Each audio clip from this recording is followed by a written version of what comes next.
തിരുസന്നിധി. ആയിരം ആരാധന ചേർന്ന് ആരാധന വിശുദ്ധരോട് ചേർന്ന് ആരാധന അമ്മയോട് ചേർന്ന് ആത്മാവിലാരാധന.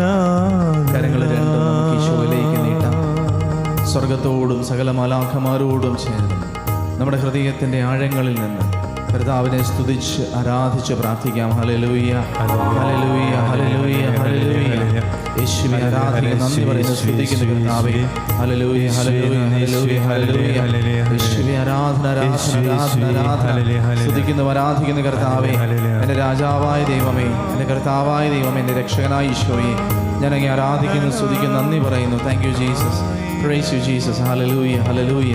ഈശോയെ നന്ദി, ഈശോയെ സ്തുതി, ഈശോയെ സ്തോത്രം, ഈശോയെ പരിശുദ്ധ പരമ ദിവ്യകാരുണ്യത്തിന് എന്നേരവും ആരാധനയും സ്തുതിയും വീഴ്ചയും ഉണ്ടായിരിക്കട്ടെ. പരിശുദ്ധ പരമ ദിവ്യകാരുണ്യത്തിന് എന്നേരവും ആരാധനയും സ്തുതിയും വീഴ്ചയും ഉണ്ടായിരിക്കട്ടെ. നിത്യസ്തുതിക്ക് യോഗ്യനായ പരമ പരിശുദ്ധ ദിവ്യകാരുണ്യത്തിന് എന്നേരവും ആരാധനയും സ്തുതിയും വീഴ്ചയും ഉണ്ടായിരിക്കട്ടെ. ഈശോയിൽ പ്രിയമുള്ളവരെ, ദിവ്യകാരുണ്യ സന്നദ്ധികളായിരിക്കുന്ന ഈ ഒരു നിമിഷം എൻ്റെ ജീവിതം പൂർണ്ണമായും ദൈവകരങ്ങളിൽ സുരക്ഷിതമാണെന്നൊരു ഉറപ്പ് നമുക്ക് ഓരോരുത്തർക്കും ഉണ്ടായിരിക്കട്ടെ. കർത്താവിൻ്റെ കാരുണ്യം നമുക്ക് തരുന്നത് ജീവിതത്തെക്കുറിച്ചുള്ളൊരു അഷ്വറൻസാണ്, ഒരു സേഫ്റ്റിയാണ്, ഉറപ്പാണ്.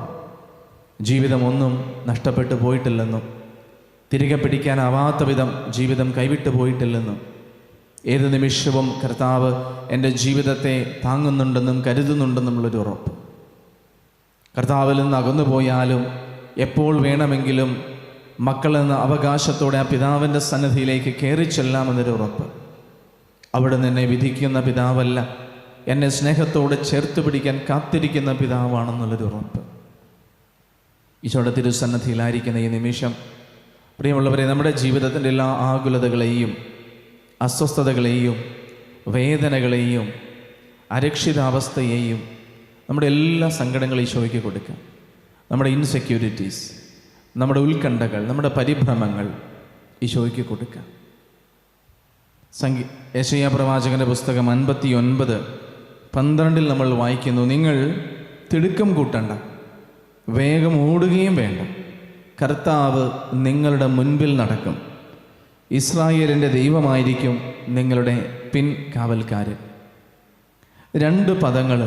ഒന്ന് വാൻഗാർഡ്, ഒരു പട്ടാള സൈന്യ വ്യൂഹത്തിൻ്റെ മുൻപിൽ അറ്റാക്കിന് വേണ്ടിയിട്ട് ആക്രമിക്കാൻ പോകുന്ന ഒരു സൈന്യത്തിൻ്റെ മുൻപിൽ പോകുന്ന ഒരു കൂട്ടം പടയാളികളെയാണ് വാൻഗാർഡ് എന്ന് വിളിക്കുന്നത്. അവർ സൈന്യത്തിൻ്റെ മുൻപിൽ ഒരു കൂട്ടമായിട്ട് പോയിട്ട് അവർ സൈന്യം കടന്നു പോകേണ്ട വഴികളെ ഒരുക്കും, അല്ലെങ്കിൽ അവിടെയുള്ള എല്ലാ എതിരാളികളെയും അവർ തകർത്ത് എല്ലാ പ്രതിസന്ധികളും തടസ്സങ്ങളും മാറ്റി ഒരു സൈന്യത്തിന് കടന്നു പോകാൻ വേണ്ട എല്ലാ ക്രമീകരണങ്ങളും ചെയ്യുന്ന ആ ഏറ്റവും ഒരു കുന്തമുന പോലെ ഓപ്പറേറ്റ് ചെയ്യുന്ന ഒരു സംഘമാണ് വാൻഗാർഡ്.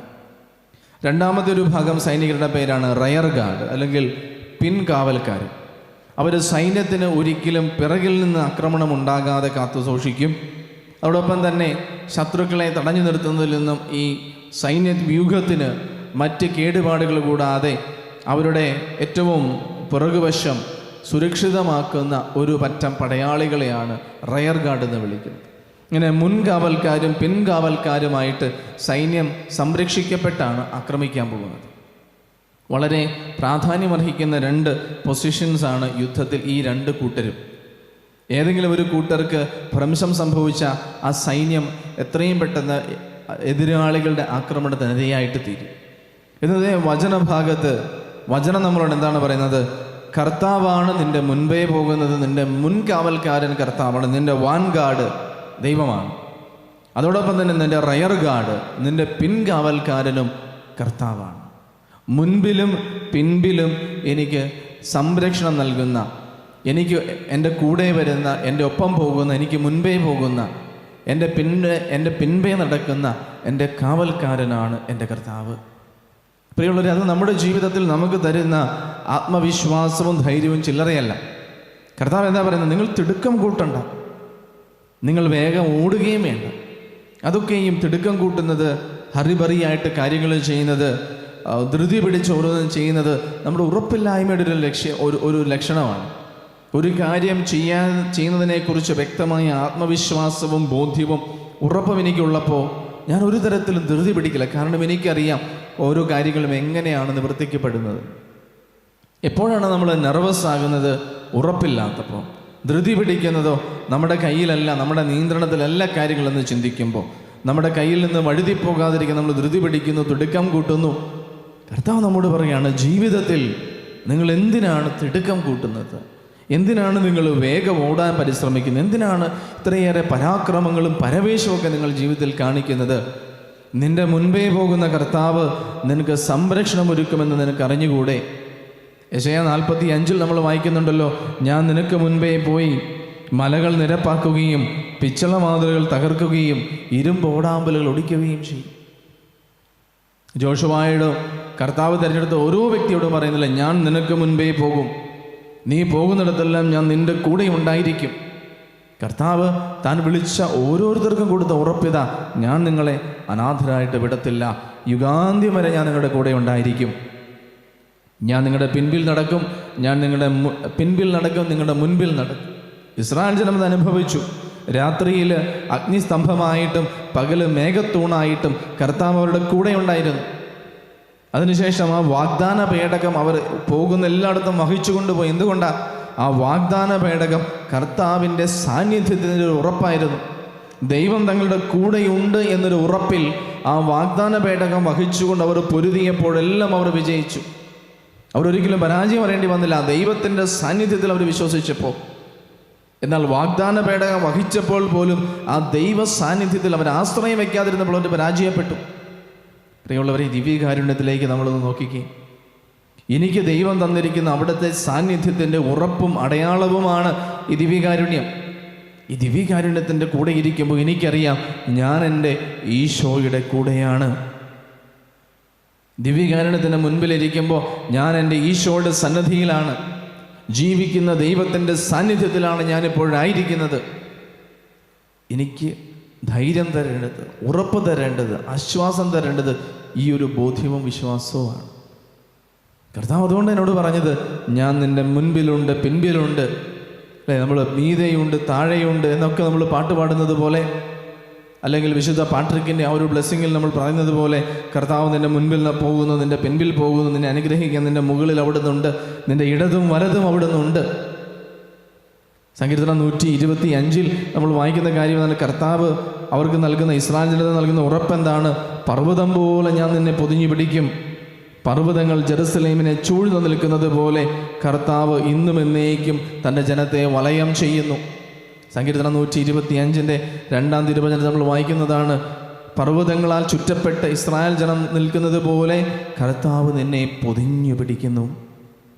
പ്രിയ മകനെ, മകളെ, ഈശോയുടെ തിരുസന്നിധിയിൽ അവിടുത്തെ ദിവ്യകാരുണ്യത്തെ നമ്മൾ ധ്യാനിക്കുമ്പോൾ, കർത്താവിൻ്റെ അളവില്ലാത്ത കരുണയെ നമ്മൾ ധ്യാനിക്കുമ്പോൾ, ആ കാരുണ്യം എനിക്ക് തരുന്ന ഉറപ്പതാണ്, നീ ഒരിക്കലും തനിച്ചല്ല, നീ ഒരിക്കലും ഒറ്റയ്ക്കല്ല, നീ ഒരിക്കലും ആർക്കും വേണ്ടാത്ത വ്യക്തിയല്ല, നീ ഒരിക്കലും ആർക്ക് വേണമെങ്കിലും കയറി ഇറങ്ങി നടക്കാൻ തക്കവണ്ണം ഏറ്റവും വള്ളവറായിട്ടുള്ള, വീക്കായിട്ടുള്ള, ബലഹീനപ്പെട്ടൊരു വ്യക്തിയല്ല നീ.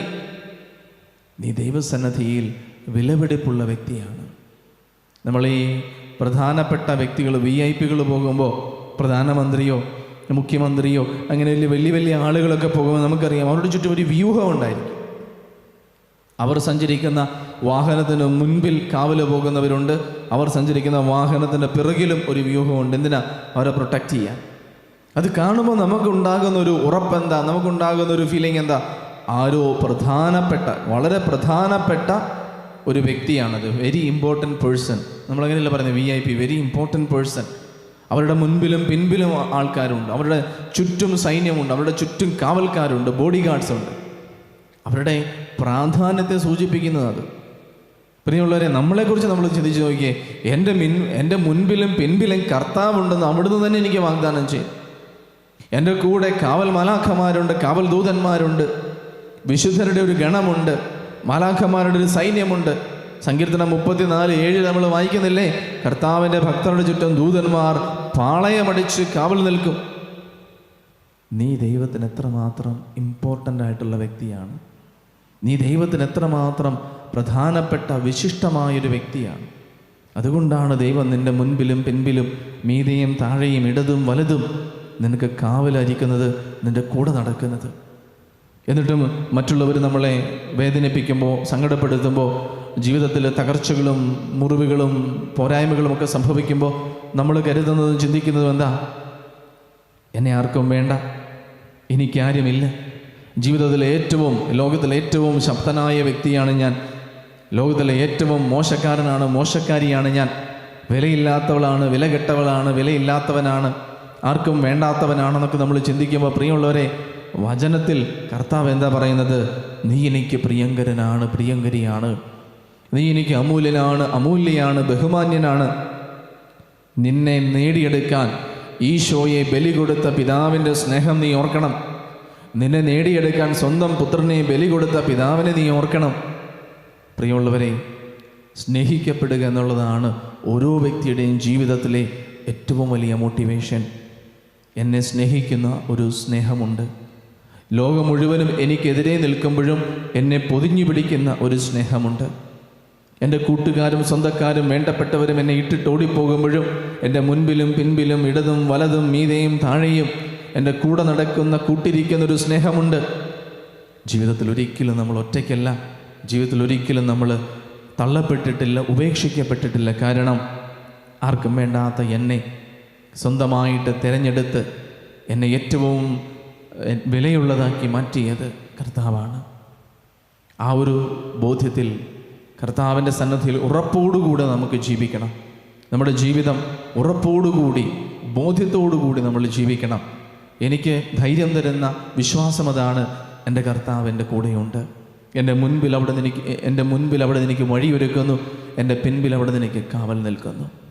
കർത്താവിൻ്റെ കാരുണ്യത്തിനു വേണ്ടി നമുക്ക് പ്രാർത്ഥിക്കാം. പ്രിയമുള്ളവരെ, കർത്താവ് തൻ്റെ തിരിച്ചോരത്തുള്ളിയാൽ നമ്മളെ കഴുകി വിശുദ്ധീകരിക്കുവാൻ, നമ്മൾക്ക് കോട്ട തീർക്കുവാൻ, ജീവിതത്തിൽ തലയെടുപ്പോടുകൂടി, ധൈര്യത്തോടുകൂടി ആ പിതാവിൻ്റെ മക്കൾ എന്ന ബോധ്യത്തിൽ നമുക്ക് ജീവിക്കാം. കർത്താവെ, അങ്ങയുടെ കരുണക്കടലിൽ ലോകമാസകളുള്ള എല്ലാ പാപികളെ കഴുകിയെടുക്കണമേ, അവരെ മനസാന്തരത്തിലേക്ക് നയിക്കണമേ എന്ന് പ്രാർത്ഥിക്കുന്നു. കർത്താവെ, പരിശുദ്ധ മണവാട്ടിയായ തിരുസഭയെ അങ്ങ് വിശുദ്ധിയിലും സ്നേഹത്തിലും കാത്തുകൊള്ളണമേ. സഭ നേരിടുന്ന എല്ലാ പ്രശ്നങ്ങളിലും, പ്രതിസന്ധികളിലും, പീഡനങ്ങളിലും ദൈവത്തിൻ്റെ സ്നേഹത്തിൽ, സംരക്ഷണത്തിൽ ഉറച്ചു നിൽക്കുവാൻ സഭയെ കരുത്തുള്ളതാക്കണമേ. സഭയെ നയിക്കുന്ന അജപാലകരെ വിശുദ്ധീകരിക്കണമേ. കർത്താവ്, ഞങ്ങളുടെ കുടുംബങ്ങളെ, കുടുംബ ബന്ധങ്ങളെ അങ്ങ് പവിത്രമാക്കണമേ. ഞങ്ങളുടെ കുടുംബത്തിൽ നിന്ന് പാപത്തിൻ്റെ, തിന്മയുടെ, അക്രമത്തിൻ്റെ, രോഗത്തിൻ്റെതായ എല്ലാ സ്വാധീനങ്ങളും വിട്ടുപോകുവാൻ ഞങ്ങളുടെ കുടുംബങ്ങളിൽ സ്നേഹം, ശാന്തി, സമാധാനം നിറയാൻ ഇടയാക്കണമേ. രോഗികളായിട്ട് കഴിയുന്നവരെ കർത്താവെ അങ്ങ് സുഖപ്പെടുത്തണമേ. പാപത്തിൽ വീണ് കിടക്കുന്നവരെ കർത്താവെ മാനസാന്തരത്തിലേക്ക് നയിക്കണമേ. പരീക്ഷകൾക്ക് അടുങ്ങുന്ന വിദ്യാർത്ഥികളെ കരുണയോടുകൂടി അങ്ങ് കാക്കണമേ, ധൈര്യപ്പെടുത്തണമേ. എളിയവരായ ഞങ്ങളുടെ പ്രാർത്ഥനകളും അങ്ങേ സന്നിധിയിൽ സമർപ്പിച്ചുകൊണ്ട് അങ്ങേ കരുണയ്ക്ക് വേണ്ടി ഞങ്ങൾ പ്രാർത്ഥിക്കുന്നു. മുട്ടിന്മേലായിരുന്നു കൊണ്ട് കർത്താവിൻ്റെ ദിവ്യകാരുണ്യത്തിൻ്റെ ആശീർവാദം ഏറ്റെടുക്കുവാനായിട്ട് നമുക്ക് ഒരുങ്ങാം. കരങ്ങളെ മാറോട് ചേർത്ത് ശിരസ് നമിച്ച് ഈശോയെ, ഞാൻ അങ്ങയിൽ ശരണപ്പെടുന്നു എന്ന് പ്രാർത്ഥിച്ചുകൊണ്ട് അവിടുത്തെ കരുണയുടെ ആശീർവാദം നമുക്ക് സ്വീകരിക്കാം.